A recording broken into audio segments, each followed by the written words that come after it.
ओम भगवते वासुदेवाय नमः। आरंभ करते हैं तीर्थ वर्णन। तीर्थ वर्णन।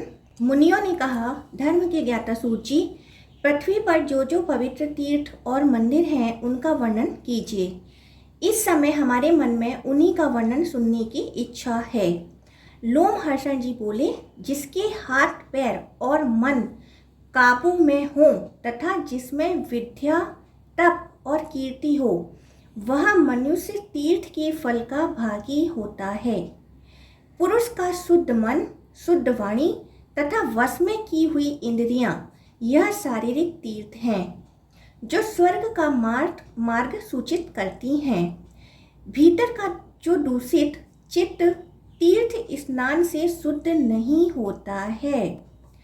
जिसका अंतकरण दूषित है, जो दंभ में रुचि रखता है तथा जिसकी इंद्रियां चंचल हैं, उसे तीर्थ, दान, व्रत और आश्रम भी पवित्र नहीं कर सकते। मनुष्य इंद्रियों को अपने वश में करके जहाँ जहाँ निवास करता है, वहीं वहीं कुरुक्षेत्र, प्रयाग और पुष्कर आदि तीर्थ वास करने लगते हैं।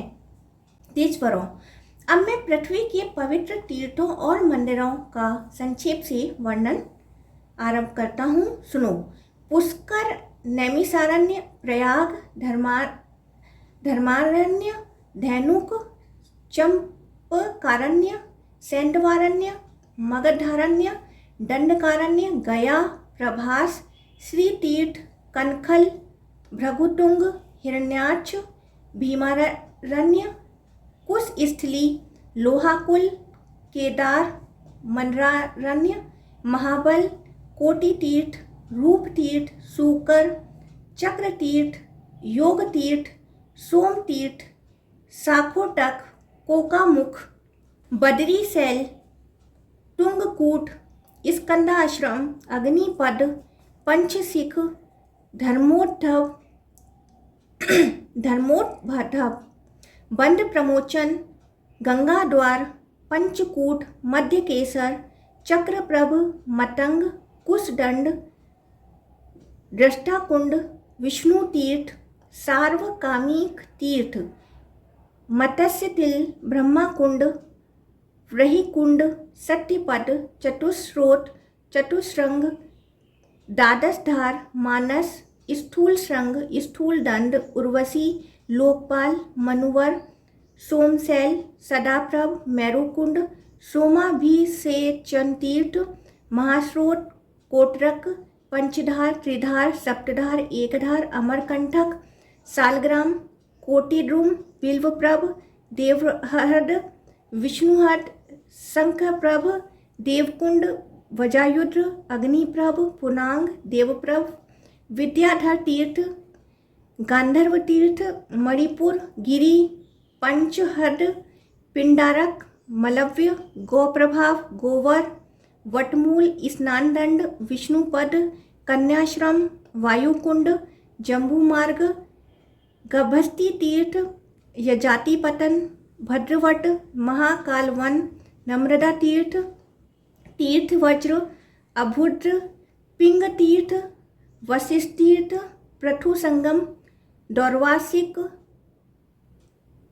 पिंजरक, ऋषि तीर्थ, ब्रह्मातुंग, वसु तीर्थ, कुमारिक, शक्र तीर्थ, पंचनद, रेणुका तीर्थ, पैतामह, विमल तीर्थ, रुद्रपाद, मणिमान, कामाख्य, कृष्ण तीर्थ, कुलिंगक, यजन तीर्थ, याजन तीर्थ, ब्रह्मा, वालुक, पुष्पन्यास, पुंडरीक, मणिपुर, दीर्घसत्र, हयपद, अनसन तीर्थ, गंगोभेद, शिवोभेद, नर्मदोभेद, वस्त्रापद, दारुबल, छायारोहण, सिद्धेश्वर, मित्रबल, कालिकाश्रम, वटावट, भद्रवट, कौशाम्बी, दिवाकर, सारस्वत दीप, विजय तीर्थ, कामत तीर्थ, रुद्रकोटि, सुमन तीर्थ, समंतक पंचक, ब्रह्मा तीर्थ, सुदर्शन तीर्थ, पारिप्लव, पृथद्वक, दसमा, श्वेतमेधिक, साक्षिद, विजय, पंचनद, वाराह, यक्षिणी हड, पुंडरीक, सोमतीर्थ, मुंजवट, बद्रीवन, रत्नमूलक, स्वर्गलोक द्वार, पंचतीर्थ, कपिला तीर्थ, सूर्य तीर्थ, संखिनी तीर्थ, गोभवन तीर्थ, यक्षराज तीर्थ, ब्रह्मावर्त, कामेश्वर, मातृ तीर्थ, सातवन तीर्थ, स्नान लोमापह, मास संसरक, केदार, ब्रह्मोडुम्बर, सप्तऋषि कुंड, देवी तीर्थ, जम्बूक तीर्थ, इहा स्पद, कोटिकूट, किंदान, किंजय, कारंडव, अवैध्य, त्रिविष्टप, पाणीघाट, मिश्रक, मधुवट, मनोजब, कौशिकी तीर्थ, देवतीर्थ, रणमोचना तीर्थ, नृगधूम, अमराहद, श्रीकुंज, सलती तीर्थ, नैमिषेर तीर्थ, ब्रह्मा स्थान, कन्या तीर्थ, मनस तीर्थ, कारो पावन तीर्थ, सौगंधी कवन, मणि तीर्थ, सरस्वती तीर्थ, ईशान तीर्थ, पांच यज्ञ कटी तीर्थ, त्रिशूलधार, माहेंद्र देवस्थान, कृतालय, शाकंभरी, देवतीर्थ, सुवर्ण तीर्थ, कलिहद, चिरस्रव, विरूपाक्ष, भृगु तीर्थ, कुशोभ तीर्थ, ब्रह्मायोनि, नील पर्वत, कुंभाजंबक, वशिष्ठ पद, स्वर्गद्वार, प्रजाद्वार, कलिकाश्रम, रुद्रावत, सुगंधाश्व, कपिला वन, भद्रकड़हवड, संकणहद, सप्ता सारस्वत, औशन तीर्थ, कपाल मोचन, अवकीर्ण, काम्यक, चतुह सामुद्रिक, सतिक, सहस्त्रिक, रेणुक, पंचवटक, विमोचन, स्थाणु तीर्थ, कुरु तीर्थ, कुशध्वज, विद्येश्वर, मानवकूप, नारायणश्रम, गंगाहद, बदरी पावन, इंद्रमार्ग, एकरात्र, क्षीर का वास, दधीच, श्रुत तीर्थ, कोटती थट स्थली, भद्रकालीहद, अरुंधति वन, ब्रह्मावर्त, अश्ववेदी, कुंभाजीवन, यमुना प्रभव, वीर प्रमोच, सिंधुत्थ, ऋषिकुल्या, कृतिका, उर्वशी संक्रमण, माया विद्धोभद्रव, माश्रम, महाआश्रम, वैतासिका, सुंदरिका आश्रम, बाहु तीर्थ, चारू नदी, विमलाशोक, मार्कंडेय तीर्थ, सितोद, मत्स्योदरी, सूर्यप्रभ, अशोकवन, अरुणादास्पद, शुक्र तीर्थ, वालुका तीर्थ, पिशाच मोचन, सुभद्रा हद, विरल दंडक कुंड, चंडेश्वर तीर्थ, ज्येष्ठ स्थान हद, ब्रह्मासर, जैगीस्यव गुहा, हरिकेशवन, अजामुक्सर, घंटाक हद, करकोट वापी, सर्पणा शिवोत्पादन, श्वेत तीर्थ हद, घरगरी का कुंड, श्यामकूप, चंद्रिका तीर्थ,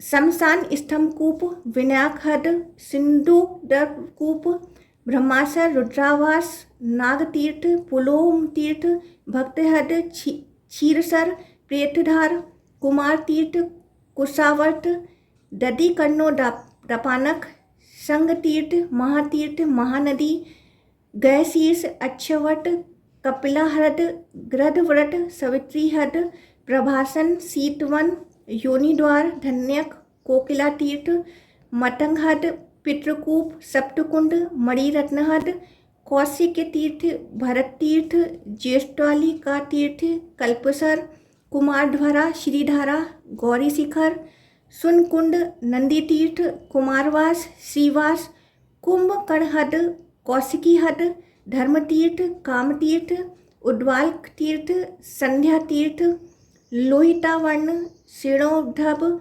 वंशगुल्म, ऋषभ, कालतीर्थ, पुण्य वहित्रट, बद्रिका आश्रम, राम तीर्थ, पितृवन, विरजा तीर्थ, कृष्ण तीर्थ, कृष्णवट, रोहिणी कोप, इंद्रगृम सरोवर, सानुगट, माहेंद्र, श्रीनद, ईशु तीर्थ, वृषभ तीर्थ, कावेरी हद, गोकर्ण, गायत्री स्थान, बदरी हद, मध्य स्थान, विकर्णक, जातिहित, देवकूप, कुश प्रथन, सर्वदेवव्रत, कन्या आश्रम हद, वालखिल्य हद तथा अखंडी हद, ये सब पवित्र तीर्थ हैं। जो मनुष्य इन तीर्थों में उत्तम श्रद्धा से संपन्न हो उपवास एवं इंद्रिय संयम पूर्वक विधिवत स्नान, देवता, ऋषि, मनुष्य तथा पितरों का तर्पण, देवताओं का पूजन एवं 3 रात्रि का निवास करता है, वह प्रत्येक तीर्थ के पृथक पृथक फल रूप से अश्वमेध यज्ञ का पुण्य प्राप्त करता है। इसमें तनिक भी संदेह नहीं है। जो प्रतिदिन इस उत्तम तीर्थ महात्मा को सुनता पढ़ता अथवा सुनाता है, वह सब पापों से मुक्त हो जाता है। भारतवर्ष का वर्णन। मुनियों ने कहा, वक्ताओं में श्रेष्ठ सूत जी, इस पृथ्वी पर धर्म, अर्थ, काम एवं मोक्ष प्रदान करने वाली जो उत्तम भूमि एवं श्रेष्ठ तीर्थ हो, उसे बतलाइए। लोमहर्षण जी बोले, ब्राह्मणों, पूर्व काल में महर्षियों ने मेरे गुरु व्यास जी से यही प्रश्न पूछा था। मैं वही प्रश्न कहता हूँ। कुरुक्षेत्र की बात है। बुद्धिमानों में श्रेष्ठ व्यास जी, जो सब शास्त्रों के विद्वान, महाभारत के रचयिता, अध्यात्मनिष्ठ, सर्वज्ञ, सब भूतों के हित में संलग्न, पुराण और आगमों के वक्ता तथा वेद वेदांगों के पारंगत पंडित हैं, अपने परम पवित्र आश्रम में बैठे हुए थे। भांति भांति के पुष्प उस आश्रम की शोभा बढ़ा रहे थे। उसी समय उत्तम व्रत का पालन करने वाले अनेक महर्षि उनके दर्शन के लिए आए।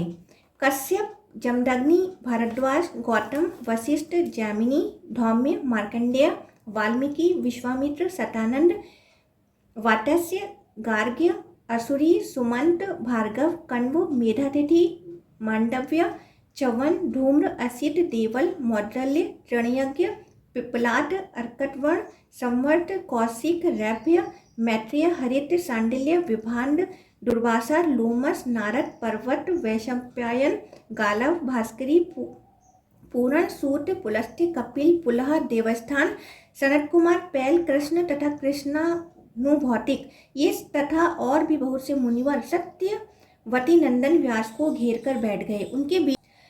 उनके बीच में व्यास जी नक्षत्रों से घिरे हुए चंद्रमा की भांति शोभा पाते थे। कुछ बातचीत के बाद उन्होंने व्यास जी से अपना संदेह इस प्रकार पूछा। मुनि बोले, मुने, आप वेद शास्त्र, पुराण, तंत्र शास्त्र, महाभारत, भूत, वर्तमान, भविष्य तथा संपूर्ण वांगमय का ज्ञान रखते हैं। यह संसार एक समुद्र के समान है, इसमें दुख ही दुख भरा है। यह कष्टमय एवं निसार है। इस भयानक भवसागर में राग रूपी ग्राहक रहते हैं। यह विषय रूपी जल से भरा रहता है। इंद्रियां ही इसमें भंवर हैं। यह क्षुधा, पिपासा आदि सैकड़ों उर्मियों से व्याप्त है। इसे मोह रूपी कीचड़ से मलिन बना रखा है। लोभ की गहराई के कारण इसके पार जाना अत्यंत कठिन है। हम देखते हैं कि संपूर्ण जगत इसमें डूबकर कोई सहारा ना पा सकने के कारण अचेत बहा जा रहा है। अतः आपसे पूछते हैं, इस भयंकर संसार में कौन सा साधन कल्याणकारी है? इस बात का उपदेश देकर आप संपूर्ण लोगों का उद्धार कीजिए। इस पृथ्वी पर जो परम दुर्लभ मोक्षदायक क्षेत्र एवं कर्म भूमि है, उसे बतलाइए। हम उसका श्रवण करना चाहते हैं। व्यास जी ने कहा, पूर्व काल में महर्षियों का ब्रह्मा जी के साथ जो संवाद हुआ, उसे आप सब लोग सुने। नाना रत्नों से विभूषित मेरुगिरी के विशाल शिखर पर भगवान ब्रह्मा जी विराजमान थे। देवता, दानव, गंधर्व, यक्ष, विद्याधर, नाग, मुनि तथा सिद्ध उनकी सेवा में उपस्थित थे। उस समय भृगु आदि महर्षियों ने पितामह को प्रणाम करके इस प्रकार प्रश्न किया, भगवान, इस पृथ्वी पर कर्म भूमि कौन है तथा दुर्लभ मोक्ष क्षेत्र कौन है, यह बताने की कृपा करें। ब्रह्मा जी बोले, मुनिवरों, सुनो। इस पृथ्वी पर भारतवर्ष को कर्म भूमि बतलाया गया है। वह परम प्राचीन वेदों से संबंध रखने वाला तथा भोग और मोक्ष प्रदान करने वाला उत्तम क्षेत्र है। वही किए हुए कर्मों के फल रूप से स्वर्ग और नरक प्राप्त होते हैं। भारतवर्ष में पाप या पुण्य करके मनुष्य निश्चय ही उसके अशुभ या शुभ फल का भागी होता है। वहाँ ब्राह्मण आदि वर्ण भली भांति संयम पूर्वक रहते हुए अपने अपने कर्मों का अनुष्ठान करके उत्तम सिद्धि को प्राप्त होते हैं। भारतवर्ष में संयमशील पुरुष धर्म, अर्थ, काम और मोक्ष सब कुछ प्राप्त करता है। इंद्र आदि देवताओं ने भारतवर्ष में शुभ कर्मों का अनुष्ठान करके देवत्व प्राप्त किया है। इनके सिवा अन्य जितेंद्रिय पुरुषों ने भी भारतवर्ष में शांत, वीतराग एवं मात्सर्य रहित जीवन बिताते हुए मोक्ष प्राप्त किया है। देवता सदा इस बात की अभिलाषा करते हैं कि हम लोग कब स्वर्ग एवं मोक्ष प्रदान करने वाले भारतवर्ष में जन्म लेकर निरंतर उसका दर्शन करेंगे। इसके पूर्व किरात और पश्चिम में यवन रहते हैं। मध्य भाग में ब्राह्मण, क्षत्रिय, वैश्य तथा शूद्रों का निवास है। वह क्रमशः यज्ञ, युद्ध और व्यापार आदि विशुद्ध कर्मों के द्वारा अपने को पवित्र करती हैं। उनका जीवन निर्वाह भी इन्हीं कामों से होता है। यह किया हुआ पुण्य सकाम होने पर स्वर्ग आदि का तथा निष्काम होने पर मोक्ष का साधक होता है। इसी प्रकार पाप भी अपना फल प्रदान करता है। महेंद्र, मलय, श्रहा, सुक्तिमान, रक्ष पर्वत, विंध्य और पारियात्र, ये ही 7 यहाँ कुल पर्वत हैं। उनके आसपास और भी हजारों पर्वत हैं। वे सभी विस्तृत, ऊंचे और रमणीय हैं। उनके शिखर भांति भांति और सुंदर हैं। कोलाहल, वैभाज्र, मंदर, दर्दुराचल, वातधन्य, वैद्युत, मैनाक, सुरस, तुंगप्रस्थ, नागगिरी, गोधन, पांडुराचल, पुष्पगिरी, वैजयंत, रैवत, अभुद्र, ऋष्यमुख, गौमंत, कृतशैल, कृताचल, श्री पर्वत, चकोर तथा अन्य अनेक पर्वत ऐसे हैं जिनसे मिले हुए म्लेच्छ आदि जनपद पृथक पृथक बसे हुए हैं। वहाँ के लोग जिन श्रेष्ठ नदियों का जल पीते हैं उनके नाम इस प्रकार जानो: गंगा, सरस्वती, सिंधु, चंद्रभागा, चनाब, यमुना, सतलु, सतलज, विपाशा, व्यास, वितस्था, झेलम, इरावती, रावी, कुहू, गोमती, धूतपापा, बाहुदा, द्रष्टवती, देविका, चक्षु, निष्ठिवा, गंडकी तथा कौशिकी, ये हिमालय की घाटी से निकली हुई नदियां हैं। देव स्मृति, देववती, वातग्नि, सिंधु, वैन्या, चंदना, सदानीरा, मही, चर्मवती, चंबल, वृषि, विदिशा, वेदवती, क्षिप्रा तथा अवंती, ये पारियात्र पर्वत का अनुसरण करने वाली नदियां हैं। सोना, सोन, महानदी, नर्मदा, सुरथा, क्रिया, मंदाकिनी, दशासना, चित्रकूटा, चित्रोत्पला, वेत्रवती, बेतवा, कर्मोदा, पिशाचिका, अति लघुश्रोणी, विपापमा, सैवला, सधेरुजा, शक्तिमती, शकुनी, त्रिदिवा, क्रमु तथा वेगवाहिनी, ये नदियां रक्ष पर्वत की संतानें हैं। चित्रा, पयोषणी, निर्वंध्या, तापी, वेड़ा, वैतरणी, सिनीवाली, कुमुदती, टोया, महागौरी, दुर्गा तथा अंतशिशला, ये पुण्य सरिताएं विंध्याचल की घाटियों से निकलती हैं। गोदावरी, भीमरथी, कृष्णवीणा, तुंगभद्रा, सुप्रयोगा तथा पापनाशिनी, ये श्रेष्ठ नदियाँ सुहागिरी की शाखा से प्रकट हुई हैं। कृतमाला, ताम्रपर्णी, पुष्पवती, उत्पलावती, ये शीतल जल वाली पवित्र नदियाँ मलयाचल से निकलती हैं। पितृकुल्या, सोमकुल्या, ऋषिकुल्या, वंजुला, त्रिदिवा, लांगनलिनी तथा वंशकरा, इनका प्राकट्य महेंद्र पर्वत से हुआ है। सुविकाला, कुमारी, मनुका, मंदागामिनी, छया और पलाशनी, ये सुक्तिमान पर्वत से निकली हैं। समुद्र में मिलने वाली सभी नदियाँ पुण्य, सलिला, सरस्वती तथा गंगा के समान है। सभी इस विश्व की जननी एवं पापहारिणी मानी गई हैं।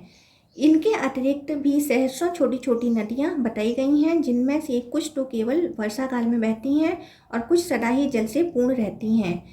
मत्स्य, मुकुटकुल्य, कुंतल, काशी, कौशल, अंध्रक, कलिंग, समक तथा व्रक, ये प्राग मध्य प्रदेश के जनपद बताए गए हैं। श्रहा पर्वत के उत्तर का प्रदेश, जहाँ गोदावरी नदी बहती है, संपूर्ण भूमंडल में सर्वाधिक मनोरम है। वानप्रस्थ और संन्यास आश्रम के धर्मों का पालन करने से जो फल होता है, कुआं बावली आदि खुदवाने, बगीचे लगाने, यज्ञ करने तथा अन्य शुभ कर्मों के अनुष्ठान से जो फल मिलता है, वह सब केवल भारतवर्ष में ही सुलभ है। ब्राह्मणों, भारतवर्ष के समस्त गुणों का वर्णन करने में कौन समर्थ हो सकता है? इस प्रकार मैंने भारतवर्ष का वर्णन किया। यह सबसे उत्तम एवं पापों का नाश करने वाला, पवित्र, धन्य तथा बुद्धि को बढ़ाने वाला है। जो सदा अपनी इंद्रियों को वश में रखकर इस प्रसंग का पाठ या श्रवण करता है, वह पापों से मुक्त हो भगवान विष्णु के लोक में जाता है।